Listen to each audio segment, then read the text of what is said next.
Let's get started with talking about the facts of where the temple location is. Let's use the scripture to pinpoint where the temple was. I mean, if you want to solve any mystery or crime or whatever, you interview your witnesses, don't you? And that's what we have to do. We've got to interview our eyewitnesses, and those eyewitnesses are scripture. They're Josephus and some others that we're going to talk about. So this is the first fact about the temple's location. The temples, both of them, and you will hear me say temples, plural, rather than temple, singular. Solomon's temple, as well as the temple, from after the captivity in Babylon that was expanded by Herod. The temples were built on the threshing floor of a man named Araunah the Jebusite. And the threshing floor of Araunah the Jebusite is in the city of David on top of Mount Moriah. That's pretty clear, okay? So here's the proof. We read here, David was 30 years old when he began to reign, and he reigned 40 years. In Hebron, he reigned over Yehuda 7 years and 6 months. And in Jerusalem, he reigned 33 years over Israel and Yehuda. And the sovereign and his men went up to Jerusalem against the Jebusites, the inhabitants of the land. And they spoke to David, saying, except you take away the blind and the lame, you are not going to come in here. Thinking, David is not going to come in here. But David captured what is called the stronghold of Zion, the city of David. And David said on that day, so this is Jebusite territory, and so we see that he has conquered it, and he has captured the stronghold of Zion, which is the city of David. And that's from where he will also later buy the threshing floor. And David said on that day, anyone who smites the Jebusites, let him go in by the water shaft. Okay, so now we know there's a water shaft right nearby. That's another clue. And take the lame and the blind who are hated by David's being. That is why they say the blind and the lame do not come into the house. And David dwelt in the stronghold and called it the city of David. And David built all around the Millo and inward. That's 2 Samuel chapter 5, verses 4 through 9. This is all the scriptures 1998, except for, the New Testament, which is my translation. Next piece of evidence on that same point about the threshing floor of Araunah the Jebusite and where that is, city of David. We read, and Araunah said, why has my master, the king, come to his servant? And David said, to buy the threshing floor from you, to build an altar to Yahweh, so that the plague be withdrawn from the people. 2 Samuel 24:2-21. Now, how do we know that altar that David built is the same altar of the temple? Well, that's where 2 Chronicles 3:1 comes in. And Solomon began to build the house of Yahweh at Jerusalem on Mount Moriah, where he appeared to his father David at the place that David prepared on the threshing floor of Ornan the Jebusite. Okay? So we know that this is all in the city of David. We know that it was originally a threshing floor of Ornan, or Aruna, however the different transliterations are, the Jebusite. And therefore, we know the exact location of the temple, and that it was carried over to Solomon. Okay? By the way, you might want to be looking at these notes because I got a lot of cool pictures to show you what I'm talking about.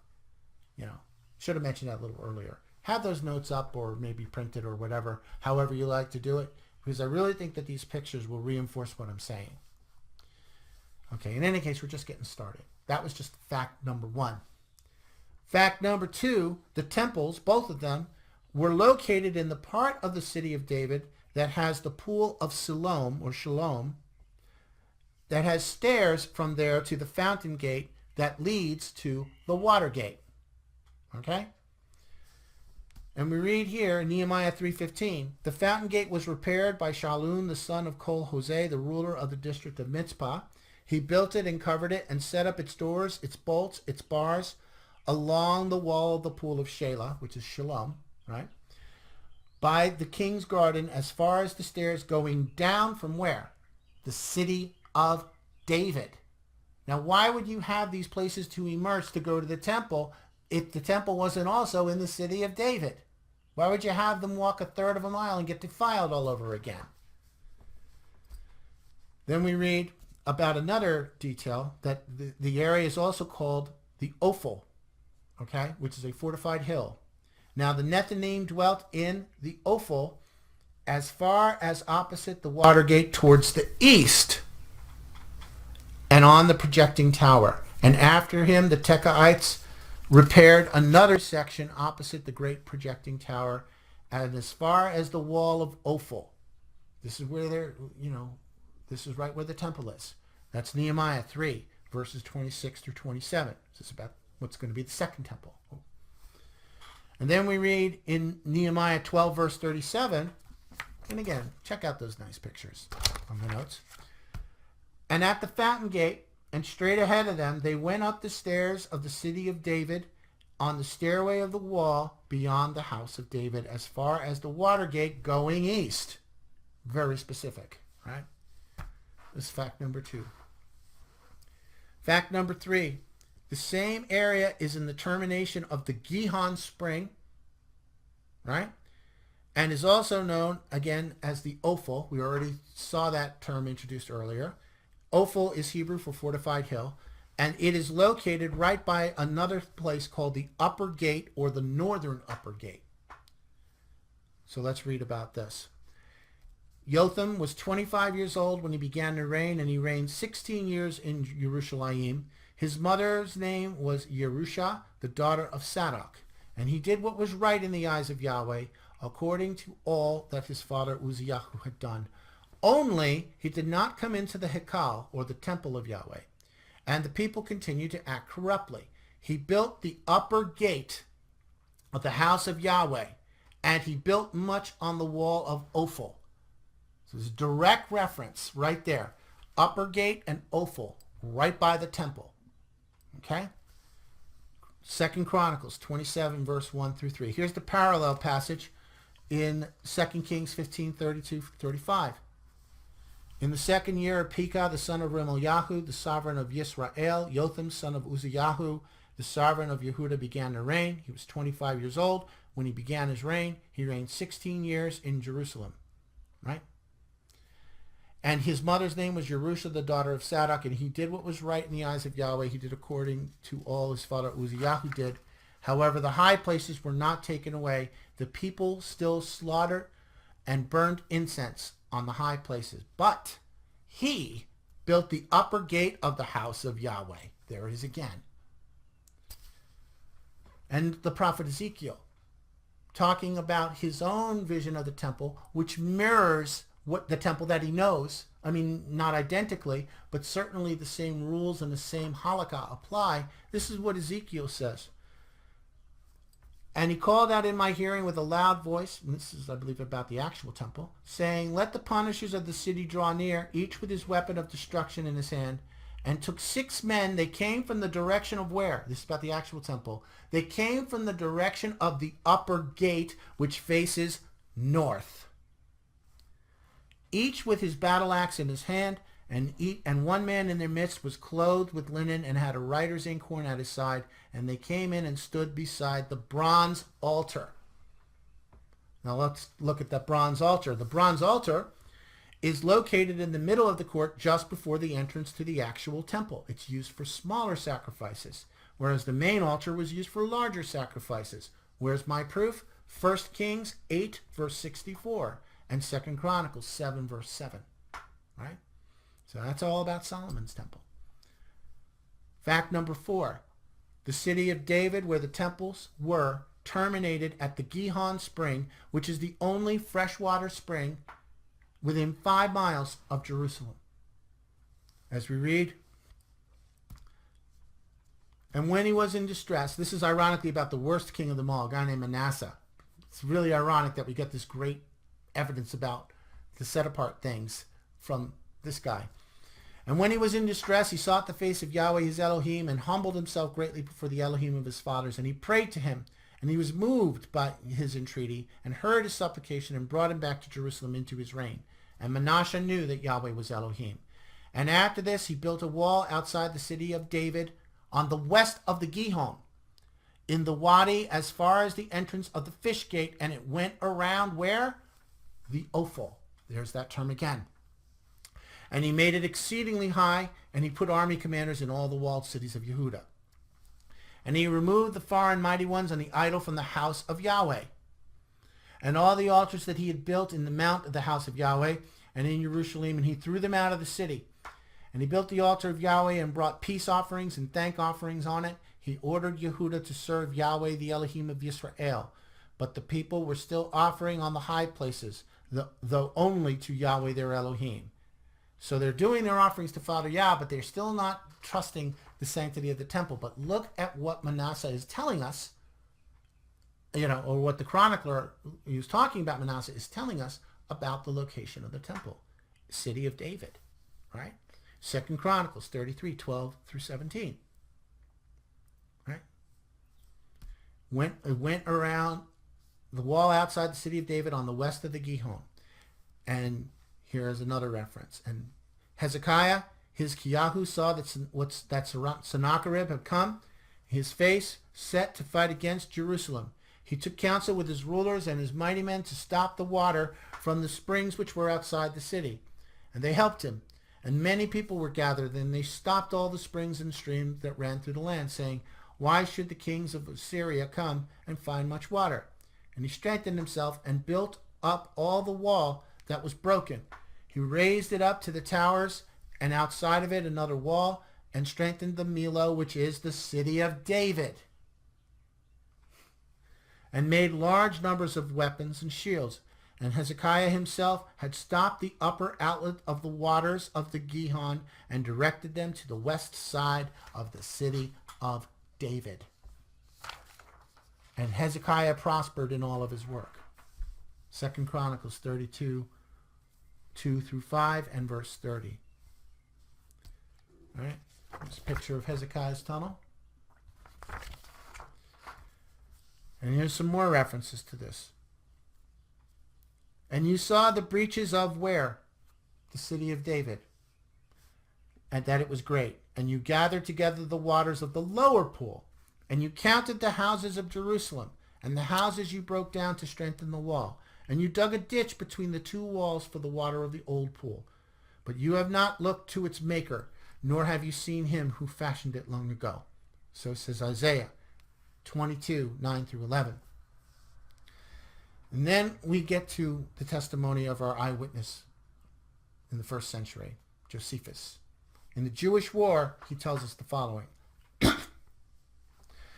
Now that wall that began on the north, so there's your north upper wall, right? At the tower called Hippicus, and extended as far as the Zistius, the place so called, and then joining to the council house, ended at the west cloister of the temple.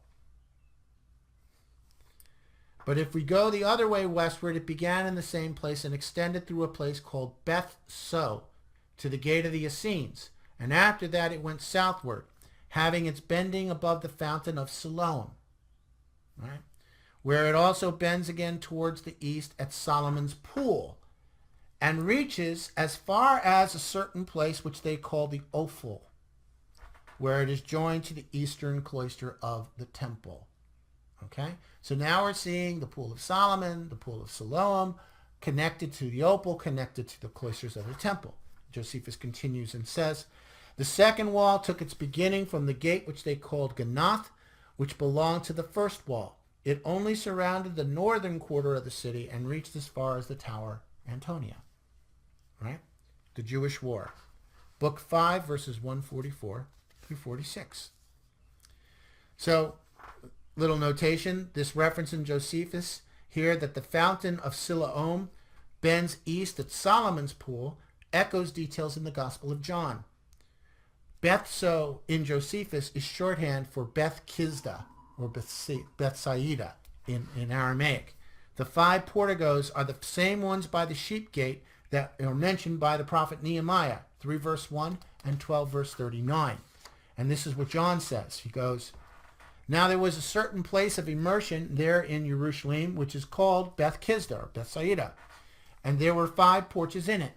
And these were laying many people who were sick, and the blind, and the lame, and the crippled, and they were anticipating the stirring of the waters. Right? Remember that whole thing about the blind and the lame being in Jebus? where David was going to build the altar. Maybe this is an echo of that. For from time to time a messenger would descend to it, to the place of immersion, and would stir the waters, and whoever would first descend after the movement of the waters would be healed of every pain from which he had. Yochanan, chapter 5, verses 2 through 4. Here's what Josephus says about the same exact location. He says, Simon held the upper city, the great wall as far as the Kidron, and as much as the old wall as it bent from Siloam to the east, and which went down to the place of Monobazus, who was the king of Adiabene beyond the Euphrates. He also held the fountain at the Akra. Akra is Mount Zion, just so you know, which was none other than the lower city. He also held all that reached the palace of Queen Helena, the mother of Monobazus. But John held the temple, and the parts thereto adjoining it, for a great way as the Ophel, and the valley called the Valley of Kidron. All of those geographical references, not near the Temple Mount. Okay? Anyone who's been to Israel knows exactly what I'm talking about. And Josephus continues, and when the parts that were interposed between their possessions were burnt by them, they left a space wherein they might fight with each other, for this internal sedition did not cease even when the Romans were encamped near their very walls. Josephus, The Jewish War, Book 5, verses 252 through 255. So now we're going to actually actively debunk the Temple Mount site known as the Dome of the Rock. Fact number 1, the Dome of the Rock's bedrock, because it is literally the dome over the bedrock. That's why it's called the Dome of the Rock, is completely unsuitable to have ever been used as a threshing floor. No threshing floor ever looked like that. So it can't be the place that David bought to then build the temple, or build first the altar and have Solomon build the temple on the same site. Fact number 2, the Gihon spring does not flow anywhere near the Dome of the Rock. Torah law required the use of running water in many sacrifices. Leviticus 14 verses 5 through 6, 50 through 52, 15 verse 13, Deuteronomy 21 verse 4. And that living water had to be from a river, a stream, a spring for ritual sacrifices. The Dome of the Rock only has cisterns on top of it, no access to running water. Now that's fine for Roman soldiers and staff who are living in the Antonia fortress, but that's not suitable for pious Jews. And Ezekiel gives us this detail. Ezekiel, when he's imagining this temple that has never been built, but Ezekiel's plan is still based on the rules of Torah for how to do kosher sacrifice in the temple that was standing. And this is what Ezekiel says. And he turned me back from the door of the house, and look, water was flowing from under the threshold of the house towards the east, just like with the temple. And for the house faced east, just like the temple, and the water was flowing from under the right side of the house, from the south of the altar, again, just like the temple. And he led me out by way of the north gate, another feature from the temple, and took me around the outside of the outer gate facing east, and look, water was trickling out on the right side. Ezekiel 47, 1 through 2. So if the temples were really up on the Dome of the Rock, as tradition states, how could they do anything with the red heifer, the bird offerings, and a bunch of other kinds of sacrifice that require living water? How are they going to do it? I should also point out that the word Gihon means gushing in Hebrew. Gihon is gushing. And the Gihon spring is one of maybe a dozen natural, what we call siphon springs, that easily pump tons of water uphill. There is no other place like that in Israel. Nowhere. Okay? And one hydrologist called the Gihon spring, like, quote, like the old faithful geyser at Yellowstone, but without the steam.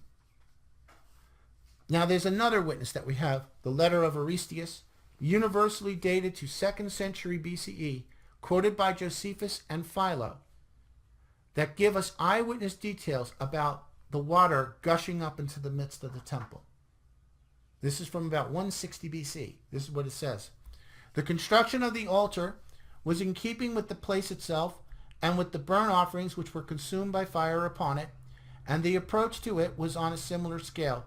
There was a gradual slope up to it, conveniently arranged for the purpose of decency, and the ministering priests were robed in linen garments, down to their ankles. The temple faces east, and its back is towards the west. And here's the key line. The whole of the floor is paved with stones and slopes down to the appointed places that water may be conveyed to wash away the blood from the sacrifices, for many thousands of beasts are sacrificed there on feast days. And there is an inexhaustible supply of water, because an abundant natural spring gushes up from within the temple. There's only one place that can be, and that is in the midst of the Gihon spring, nowhere near the Temple Mount. Here's another fact.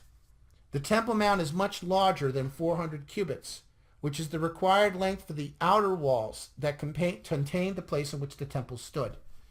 The actual temple site, though, at the Ophel is exactly, and I mean to the inch, 400 cubits. So we read about this detail. And Jehoash, the servant of Yisrael, caught Amatyahu, the servant of Yehuda, the son of Jehoash, the son of Ahazyahu, at Beth Shemesh. And they came to Jerusalem, and he broke through the wall of Jerusalem from the gate of Ephraim to the corner gate, 400 cubits, and took all the gold and silver and all the objects that were found in the house of Yahweh and in the treasures of the sovereign houses and hostages, and returned to Samaria. So that's telling you the outer walls, 400 cubits. 1 Kings 14, verses 13 through 14.